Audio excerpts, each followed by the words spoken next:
Chapter 1. We must replace the current definition of masculinity with a more humane version to have a safer, saner society. The desire to fit in has made many men pretend to be who they are not. They numb their feelings, hide their insecurities and shame, and put on a facade. The result of this dissonance is a conflicted individual. Attempts to expand the definition of masculinity to include other ways to be male does not help. Instead, it increases the burden you have to bear as a man. Thus, you feel a sense of insufficiency every time, like you're not man enough. Keep in mind, we must undefine masculinity so that men can be free for the first time to be human. The current definition of masculinity is that a man must be strong, agile, invulnerable, and capable in every way. Essentially, a man must be perfect. Since no man is perfect, most men question their self-worth from a deeply rooted belief that they are not enough. This summary sets out to challenge this sense of inadequacy. You are enough. You only need to be human, honest with yourself, and open. You will learn how to model a new kind of socialization that you can pass down to future generations. Young boys need to unlearn the idea that their happiness and self-worth are in seeing naked women. Teenage boys need to dump the script that their number of sexual escapades is proof that they're becoming real men. Young men in their 20s need to cry without feeling shame. They need to debunk the idea that getting married means walking into a trap. Young fathers need to learn how to raise their sons to treat women with respect socially and romantically. If you still have parents, you need to learn how to relate with them as an adult male without reliving the wounds that characterized your childhood. This summary shares pointers on how we can stem the tide of sexual assault, mass shootings, rape, and serial murders by raising emotionally intelligent, emotionally literate, and empathetic males. My family deserves the best of me, and yet because of the war that exists within me as I wrestle with my own masculinity, at times they don't get the best of me. That's why I'm trying so hard now. Justin Baldoni. Chapter 2. To be man enough is to find the courage to attune to your emotions instead of pretending to be a tough person. Who determines what qualifies as an act of bravery? Our innate desire for validation makes us look at our environment to tell us if we're being brave or not. Unfortunately, the action our peers from school consider brave make us identify with the group whether they are things we want to do. What's more, the words used to describe acts of conformity to the group are masculine, while those who do not blend in are labeled as feminine. When we internalize these expressions, we begin to act in ways that make our emotions and actions contradict. Remember, there's nothing heroic or manly about living the life conferred on you by others. Real courage is being true to yourself. We must define bravery not only in terms of acts of heroism, but also regarding the physical and emotional risks we take. Courage originally meant to speak one's mind by telling all one's heart. Over time, this definition has changed, and today courage is more synonymous with being heroic. Brené Brown. Men must learn to connect the head with the heart. To do this, each person should look within and reflect on the different ways they pretend not to feel. Then they need to begin to open up little by little until they can muster the strength to recognize and describe how they feel. That's true courage. Our social environment also plays a huge role in our definition of courage. Families, workplaces, schools, and sports teams have an unwritten curriculum that shapes our psyche. For example, you would be thrown off the school team if you audition for the school play. Somehow, the system designs things in a way that makes it practically impossible for you to do both. We need to pay attention to these influences and redesign these factories that forge human behavior to retain and reinforce the connection between head and heart. Let's make room for the kind of bravery that enables us to be more humane. Chapter 3. Men need to understand that their worth does not come from the shape of their bodies. You must have heard of the concept of alpha male. An alpha male has a chiseled body and the physical strength to defend themselves and the people they love. This strength makes them superior to others and enables them to get any girl they desire. Thus, the world thinks you're not man enough if you don't have the kind of body that makes you an alpha male. This mentality gives rise to bullying and other forms of physical violence. More so, you'll find that an alpha male may become a beta when he is in a group that does not give preference to physical strength but intellectual prowess. Therefore, the concept of alpha male is a myth that men must debunk to be able to live meaningful and balanced lives. Clinical psychologist Dr. Roberto Olivardia explains that we must differentiate between appearance and body image. Appearance is objective, while body image is determined by how you see yourself. The color of your eyes, hair, and your height are facts you cannot change. If you have a combination of features that society considers beautiful, it does not mean you will see yourself as beautiful. How we look and how we feel about how we look are completely separate from each other. Justin Baldoni. Advertising and the movie industry have been sending images of the ideal man as having biceps as large as the size of their waist. This picture makes men believe they must look like that to be man enough. Being fit is a good goal, but having abs is not necessary to be a real man. A person may look strong, but be weak inside. Therefore, the goal is to have inner strength and overcome your insecurities. Develop a good relationship with your body by complimenting parts of it when you look in the mirror. Appreciate who you are and stop deriving your sense of self from how you look. When you want to take any action to improve your body, ask why to ascertain that you've placed your motives correctly when you want to take any action to improve your body. Did you know Tom Hintnos was the Brazilian Olympic pole vaulter who modeled for the Calvin Klein's underwear ad in 1982 that sent the image of what the ideal male body should be?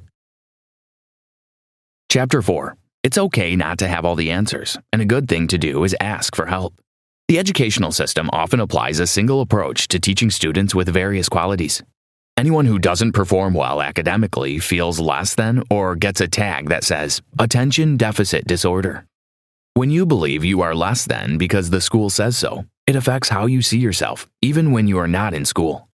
Sometimes this message stays with you into adulthood and makes you second-guess yourself at every turn. As a man, you tend to overcompensate by pretending to know things you don't because you're afraid of the repercussions of admitting you don't know. This facade makes learning impossible. The message that men are supposed to figure things out on their own can inspire you to do great things, but also isolate and disconnect you.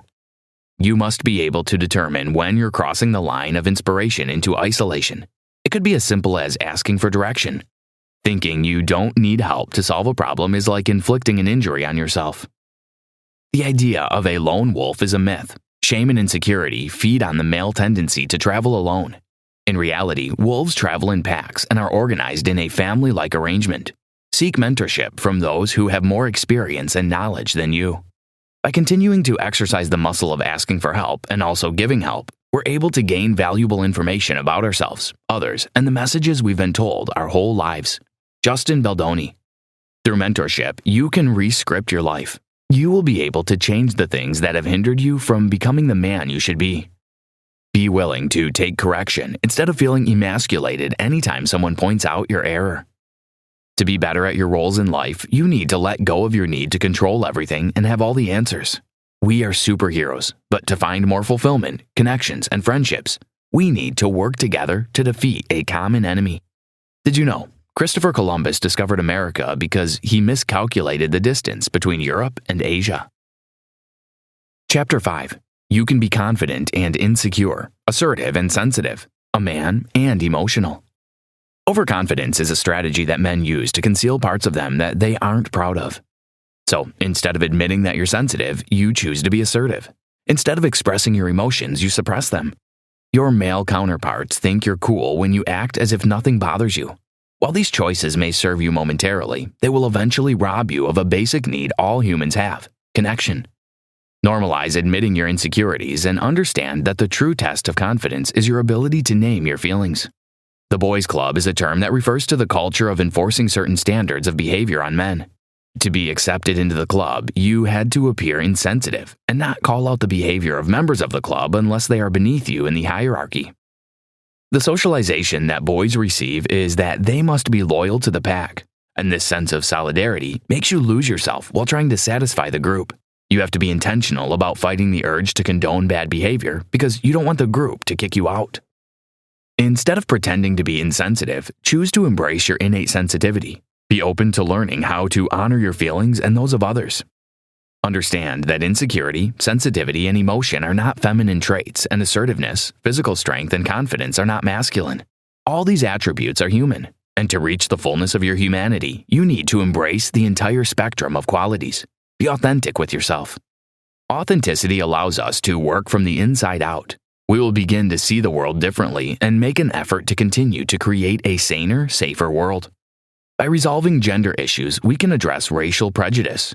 When you have the courage to close the door on erroneous beliefs and learn the truth, you will be able to apply it to any issue, contributing to the brokenness of our world. You'll get comfortable with discomfort, listen more than you speak, and do personal work to stamp out racism. Chapter 6.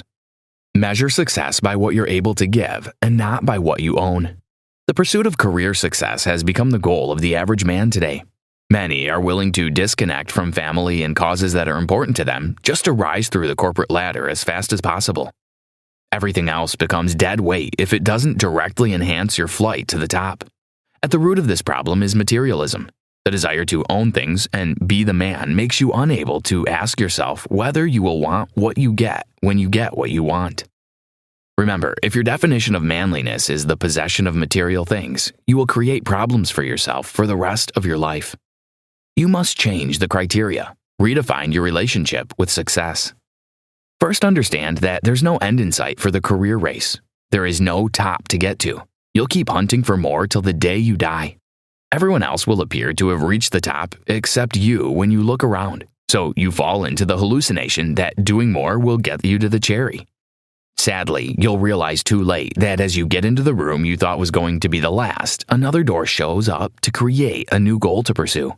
Second, undefine your masculinity. Bring empathy back into your life. Instead of feeling the need to stand on others to make yourself visible, begin to think about how to serve them and lift them up. You'll connect with family and experience work-life harmony. Third, think of the career ladder as a bridge rather than a ladder. A bridge connects 2 points, so turn the ladder on its side to give it stability. But a ladder will fall unless it has a wall to lean on. Your relationships, character, and community make up the wall. Fulfillment comes from service and not from a bigger paycheck. What's the point of all the money if there are no people to spend it on? The point is that true success will never be attained when it is dependent on the perception of others. Justin Baldoni.